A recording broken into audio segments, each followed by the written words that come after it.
starting. We have started. Okay, 5, 4, 3. If you are a real estate investor or you want to be a real estate investor and you want more money to fund your deals, how about regardless of your credit, regardless of your experience, regardless of your income, don't go anywhere, because in just a moment, we're going to plug you into getting the money, where to get it, and how to get it fast to fund all of your real estate deals. Welcome to the Jay Conner Show, Real Estate Investing with Jay Conner.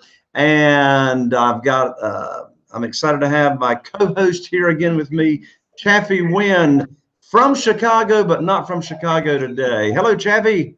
Hello, Jay. How you doing? Fantastic. Even if I look like I need a nap, I did not sleep well last night, I tell you.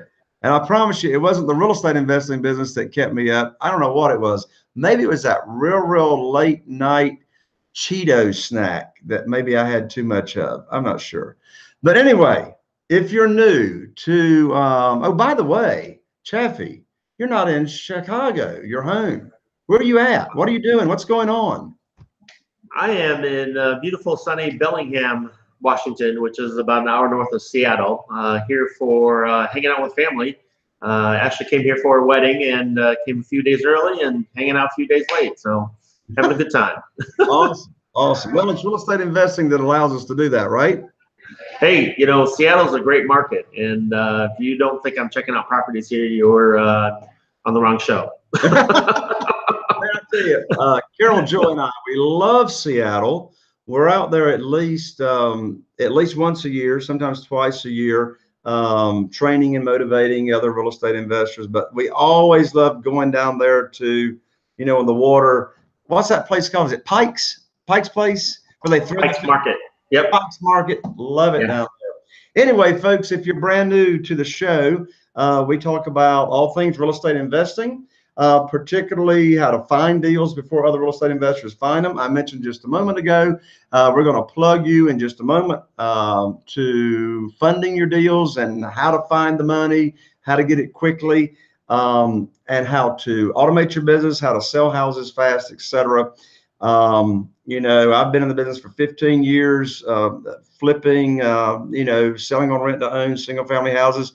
I think you've got me beat, Chaffee. When did you do your first real estate deal? What year? Well, I started the whole training circuit in 2002. My first deal was actually in 2003. So, hey, we started the same year. Oh, there you go. We started the same year, but we didn't meet until like 9.5 years ago. We met at a real estate investing conference. Yeah, and it was one of those where, you know, you run into each other and you have this instant, well, I felt like it that way, at least, that we had this instant connection, energy. And we didn't work together, even though we met that long ago, we didn't work together right away. We just kept in touch with each other. That's right. Built that relationship over the course of, you know, over the course of time. Exactly.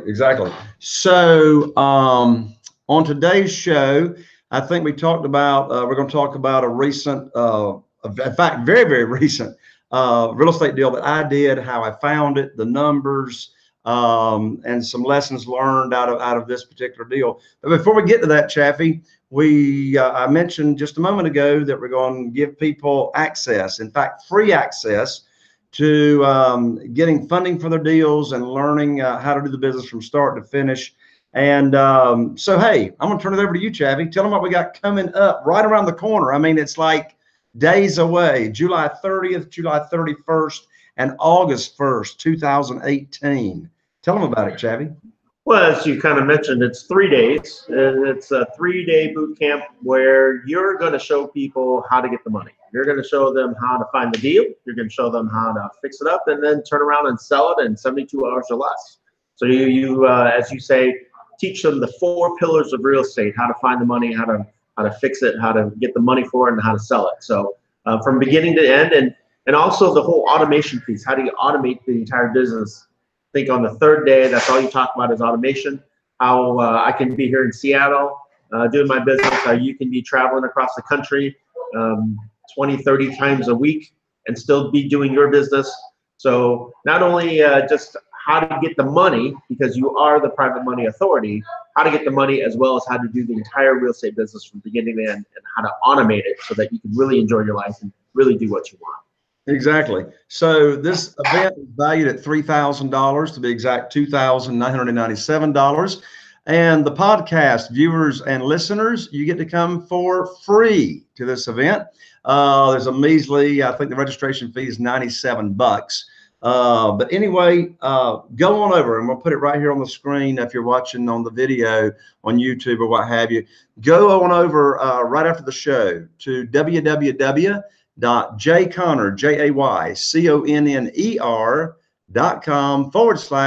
all in lowercase, money podcast. jayconner.com/money podcast. And you'll learn, I mean, there's so much more that goes on at the live events. I mean, we have Chaffee is the lead strategist, the lead business coach there, sits down with you one-on-one sessions, discovers where you are in your business, gives you a plan of action on how to take your business to the next level, and etc. So it's right around the corner. You can register. I want to add one thing, and the people that show up, I know would agree with this, is that I think that this boot camp, what we do at these events, and what sets you apart above a lot of these other guys, is that we really want to help you grow your business. We want the students to really learn this business and grow. And it's just not there to sell you something, right? I mean, you're there, you're hanging out with students, you're answering questions. You have me and some of the other coaches there that we're there to support you, support the students, and really just make sure that those questions are answered so that when the student gets back from those 3 days, they can go out there, take action immediately in their business, and really do this business, right? So I say that we do this from a servant's heart, right? We have the boot camp, we have the trainings, we do everything with a servant's heart, is that we want to help first. And we know that if we help enough people get what they want, we're going to get what we want. And I think that kind of attitude really brings this event together and brings the people that attend it together as well. So definitely get registered, definitely show up for that. Yeah, you know, there's so many things that are different at this event from others. One, I'll just bring out a highlight, and we'll go ahead and get into the show. But I actually have private lenders at the event that you get to network with, you get to visit with. We actually have a special panel session where we interview them and ask them as to how they became private lenders, you know, how I found them, and etc. So anyway, yeah, go on over and check it out. So Chevy, what I thought we'd do today is I would go over, give a story of a very, very recent deal that I haven't done the deal. The deal is still in progress, but let me do this, Chaffee. Let me tell the story, but interrupt me as I go along, because I'm telling the story. What I need for you to do, Chaffee, for the benefit of our viewers and listeners, is stop me along the way when you hear a lesson learned that, you know, our viewers and listeners can use in their own real estate investing business. You got it. All right. So this deal started approximately 4 months ago, and I still haven't bought it. Okay. Now, on a recent show, we talked about a deal that from the time we talked to the seller till we went under contract was 4 days, and closing it from that 4 days within 7 days, okay? Or actually 6 days. So this deal's been going on for 4 months, still not under contract. Actually, I take that back. We were under contract, and a big oops showed up. So here's what happened. So approximately 4 months ago, the owner of the property, actually the owner's daughter, the father, we found out was not incompetent, but the daughter had, whatever you call it, making the decisions for the father. Okay, had the legal authority to sign and thus and such. Power of attorney. Thank you. So slash guardian, you know. So the daughter, it was a Facebook ad. So that's how the owner or the owner's daughter of the property found us. We had a Facebook ad.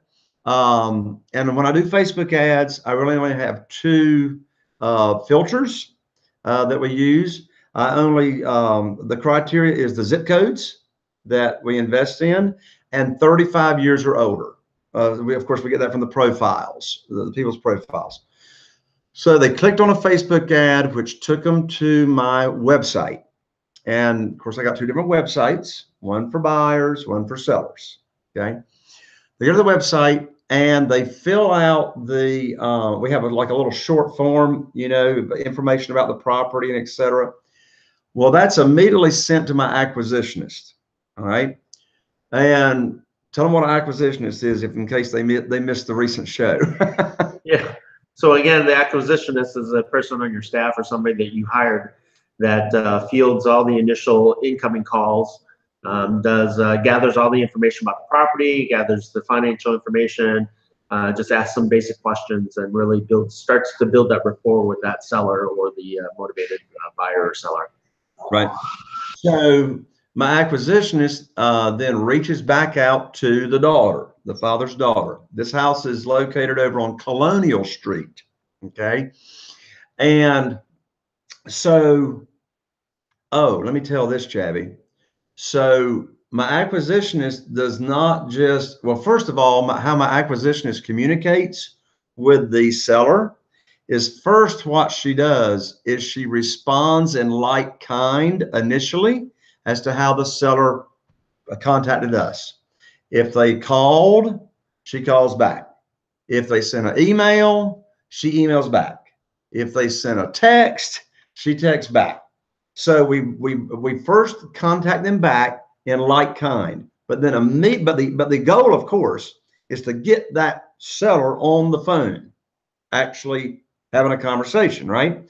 So regardless of how we do it in kind, if it's not with a text initially, which initially it normally isn't, it's like an email or you know, sometimes they do call, but when the acquisitionist is reaching back, phone call typically first or email. Next is a phone call if we're starting out with email, and then right after that is a text, and so the whole goal is to get them on the phone. So my acquisitionist gets them on the phone, talks to the daughter. This is all 4 months ago. And so here's the numbers on the deal. The after repaired value is approximately $180,000. The daughter, on behalf of the father, is willing to sell for payoff. So now how do we verify the payoff? We ask the seller, or in this case, the seller's daughter, to get a payoff instruction letter. So we know exactly what the payoff is, because you know the most recent bank statement is not the payoff, right? It's more than that, a little bit more anyway. It's a whole lot more than that, particularly if it's a foreclosure. But this was not a foreclosure, but it was behind on payments significantly. All right, it's behind on payments like 5 months or whatever. Since the father is in ill health, at the time we talked, of course, when there's a mortgage, the first thing we talk about is subject to buying a house, subject to the existing mortgage, which of course means leaving the mortgage in their name. I agree to make the payments, bring them current, and then that mortgage gets paid off when we have a cash out buyer. So here's the numbers. After repaired value, $180,000. Payoff is approximately $78,000. So the next step is, of course, to go to the house and look. So my contractor and my realtor, and I happen to be in town at the time, all three of us go to the house to look. We go to look. Now the house is vacant. The father is already in a nursing home or some type of place that he's being taken care of. And so we go and look, and on my lands, this house, Chaffee, on my lands.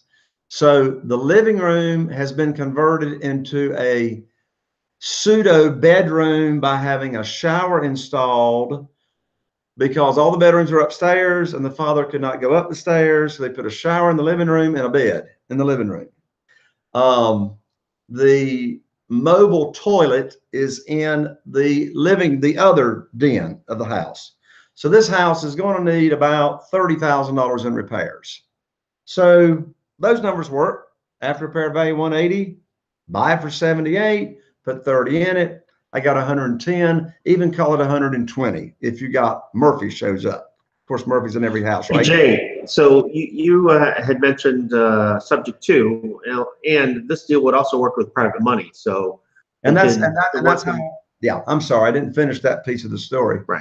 So subject to wasn't going to work because the father's ill, not going to live long, they say, and the daughter and her sister just want to be done with it.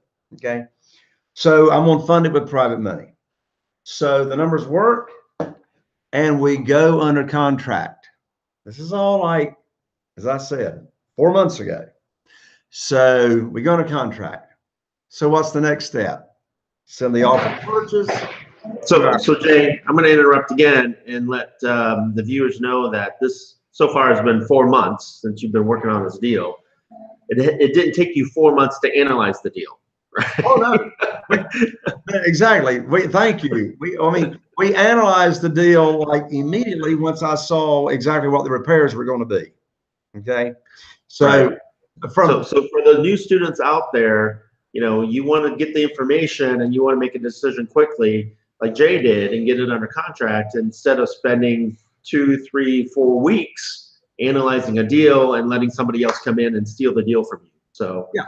So we were under contract from the time the owner's daughter, by the time the owner's daughter, from the time they contacted us, we're under contract in like, I don't know, it's 3 or 4 days, something like that. So we're under contract, send it to our attorney for our attorney to start doing the title search to see if there's any liens. Wouldn't you know that like within a day, maybe 2 days of sending the offer to purchase to the attorney, the daughter's father dies. So everything's on hold now because, it's got to go, got to do the probate thing. Are there going to be any claims against the property?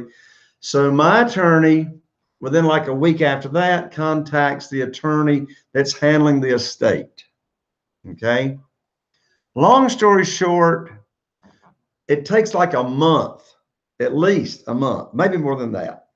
It takes a month or more for the attorney handling the estate to get back with my real estate attorney and say, okay, we're done. We know who the heirs are. Your client, me, can buy you can go ahead and do the deal. Hey Jay, I haven't run across that situation, and I don't know, do you know, because you had the contract before he passed away, it was still a legally binding contract, wasn't it? Or do you know any legal stuff there? Yeah, come to find out, there were no legal papers in place giving the daughter the authority to sign on behalf of the father. So the offer to purchase was no good. She didn't have she got some kind of verbal from somebody or something another, but she did not have legal authority to sign. So she had a legal power of attorney with a document saying so. That contract would have been binding prior to his death. Yep. Yes. Okay. So it's like a month or month and a half goes by, and I don't know if the sellers, the father or the daughter's estate attorney, I don't know if it was bad miscommunication. I don't know what it was, but my real estate attorney then moves forward to do the title search. Within that month or so, to month and a half, there's over $20,000 of claims filed against the estate. So we learned that from the title search that my real estate attorney does. And so I'm going, well, this is probably never going to be a deal, right? But I'm not sure what lessons you're going to grab out of this to share with our viewers and listeners, Chavi, but I'm telling the story, you pull the lessons out. So we just learned last night, less than 24 hours ago, my acquisitionist gets an email from the daughter. And the daughter says in the email, and I read it, I don't understand what she wrote, but the bottom line was, we've got this figured out. We're ready to sell. We've got the clearance to sell. what the clerk of court needs, and I don't know why the clerk of court needs this. Maybe you and our viewers and listeners can tell me why the clerk of court needs this. But the clerk of court is requiring an as-is value on the house, on the property. So I get it with my realtor this morning, or rather my acquisitionist does, and we've already got the as-is CMA, comparative market analysis. And the as-is analysis is like $103,000. In the email, the daughter says that it does not need to be right around what I'm willing to sell it for, $78,000 payoff. But you know, get it as low as you can. She says, and by the way, the daughter says, and I'm not looking to get any more money out of this property than the payoff. She says, I just want this property taken, sold. And then she said, so the thieves that stole my father's money cannot get any more assets. You know, I've been doing this business for 15 years. I don't know what that email means. One lesson I'm hearing from this story myself is you keep going with the flow of that deal and you move fast and you don't waste time. So she requested this CMA that she's going to take to the clerk of court as soon as she gets it. From the time she made that request, she made the request last night. We had it to her before noon today. So, you know, we're able to close fast. Of course, I'm going to be using private money on this deal. So, you know, I'm praying that when my real estate attorney does a new title search, we're good to go. What lessons have you heard out of that one, Chaffee? Well, first and foremost, make sure that you're working with the person that has legal authority to sell the property. Absolutely. Absolutely. Well, another lesson I just heard come to mind was that you can't be moving fast as a real estate investor and entrepreneur unless you've got the critical relationships in place. So, Chaffee, why don't we just take a moment and share what we believe are the critical relationships? Number one, obviously, Realtor. The realtor's got to be able to give you, I mean, I don't rely on Zillow. I don't rely on ABC Real Estate app.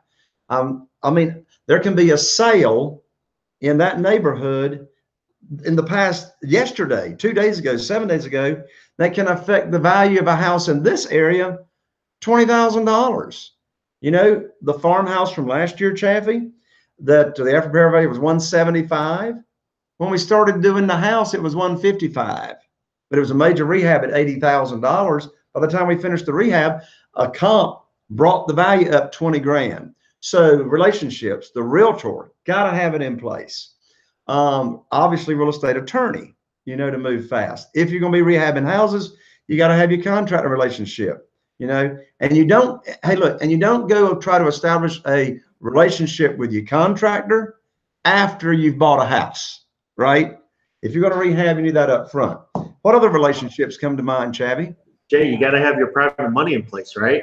You better know. You say get the money first, right? I mean, you know, that's what I teach. Get the money lined up first because, you know, I mean, in my experience, only approximately 13% of for sale by owners will sell creatively, subject to lease option, etc. So yes, Chav, you've got to have the private money lined up, or you're going to miss out on most of the deals, either in the MLS, bank owned, or for sale by owners. And Jay, I want to emphasize that even if you have the private money for one deal, you want to keep working to get more private money on a continuous basis, because if that second deal comes up and you don't have your private money, you just lost that deal, right? That's so right. You know, your business is a consistently moving machine, and if you just stop every single time something comes up, then you got to start all over again, that entire process, and it just sucks your time and energy. So whatever marketing you have for private lenders, keep doing that marketing. Whatever marketing you have for finding deals, keep doing that marketing. Keep building those relationships on an ongoing basis. And so don't stop that piece of your business just because you're working on one deal right now. Yeah, exactly. One other lesson that comes to mind on this deal that I haven't closed on yet is that some deals happen like that. You know, I mean, like in one of the recent previous show, from start to finish, from us talking to the seller, they contacting us, to actually closing the deal is 11 days. Okay.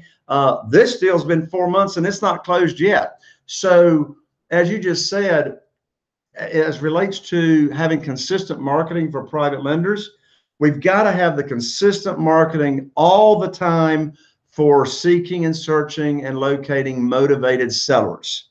Because if we don't have that machine continually going with our marketing and et cetera, then, you know, you'll miss out on that deal, that even though it takes 4 months, or you'll miss out on that deal even though it takes, when it only takes 11 days. You know what I'm saying, Chappie? And Scott, I think you're going to need to do another edit. No worries. I go through the whole thing. Maybe Chaffee will resurrect here in a second. Well, you were able to get my recording, right? Yeah. Okay. If Chaffee isn't hearing us, I'll tell him what we said when he comes back. Hello, Chaffee.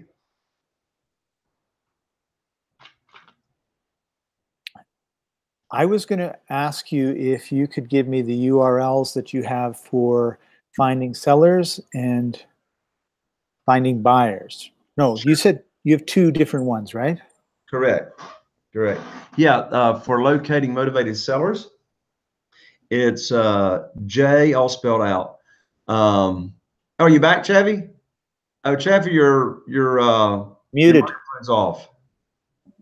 Hey, sorry about that. I had to disconnect and reconnect. I don't know. I froze up. So. Right. Well, the good thing is I remember what I said. Did you hear me saying that's why we got to have consistent marketing for motivated sellers? Yeah, you were talking when I froze up, so that was a good thing. Okay, I got you. Yeah, those URLs, Scott, for locating motivated sellers. For sellers, it's jbuyshousesfast.com, all spelled out. Jay buys, BUIS, jbuyshousesfast.com. And the for selling houses on rent to own, it's jaysellshouses.com, JAYSELLS houses.com. Oh, Chaffee, you're trying to freeze up again. Thanks. I'm here. Can you hear me? Yep. Yeah, your screen was just a little jittery. So Scott, can we pick up where we left off? You betcha. Here's the countdown. 5. Oh, don't do the countdown yet. So Chaffee, you're going to need to start, because the last thing that was recorded is I said, you know, whether you're, you know, in order to get that house that closes in 7 days or get that house that takes 4 months, you got to have the consistent marketing going on, looking for motivated sellers and for sale by owners. So that's the last thing I said. And I was going to say something I forgot. So give me a second here. Okay. So you got to have the consistent. Okay. Okay, I got it. Okay. So Scott can do the countdown. All right. 5, 4, 3. So Jay, I agree with you 100%. And also I wanted to add one thing about this deal. Another lesson about this deal is that you didn't push that seller, right? I mean, they obviously went through a traumatic experience. They lost, you know, the daughter lost her father. And so, you know, you were there to support and help. And again, from a servant's heart, right? So it wasn't, you know, sell me the deal, sell me the deal. It was, how can I help you? What can I do to support you? How can I take this burden off of you? And obviously she wanted to work with you because you're willing to do so. Exactly. And my acquisitionist, you know, you know, it's important to train people that work with you, very important to train them. But you know what I have learned, Chaffee, when you speak of a servant's heart, I can't train somebody to have a servant's heart. You know, it reminds me of what, you know, the old retail store, J.C. Penney, what the founder of that store said. He was being interviewed one day. This is decades and decades and decades ago. And the interviewer says, how do you train your people to be so nice? And J.C. Penney says, we don't train our people to be nice. We just hire nice people. So, but anyway, the reason I brought that up is because my acquisitionist has got a servant's heart as well. And so when something comes along that's traumatic like that, of the father passing away while we're right in the middle of the deal, we don't talk about the deal. We talk about the daughter and talk to the daughter about what she's going through, and we communicate, our condolences. And you can get back to us on this deal whenever you want to. I know you got things at hand to take care of, kind of thing. And so I'm sure all that has played into this deal resurrecting, down the road. So yes, got to have the servant's heart. Chaffee, we're out of time on this show. Man, I can't believe how fast the time goes by, man. Yeah, and obviously we got a lot more to talk about. So make sure you tell them how to subscribe and rate and listen on further, Jay. Absolutely. So yes, if you're watching on YouTube or any other video channels, you definitely want to, we ask you to subscribe so you don't miss out on the content that we're coming out with at least twice a week now, if not 3 times a week. Mondays and Wednesdays we're coming out, and sometimes on Fridays. So YouTube, give us a thumbs up and post any comments or questions in the comment bar below, and we'll get your questions answered. Also, if you're listening on iTunes, subscribe, rate, and review. We appreciate that so much. And of course, one more time, Chaffee, we want to invite everybody to get on out to the upcoming live event, the Real Estate Cash Flow Conference. Again, that website is www.jayconner.com/, all in lowercase, money podcast. Parting comments, Chaffee. Hey, as always, Jay, it's been a pleasure on this show with you, and I'm looking forward to seeing everybody at the boot camp. So get registered, and we'll see you there.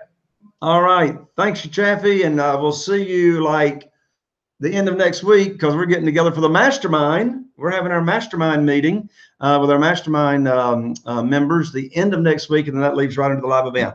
Thanks to you, all you viewers and listeners, and we're looking forward to seeing you at the upcoming live event and also on the upcoming shows. So here's to taking your business to the next level. Jay Conner, the Private Money Authority. Bye for now.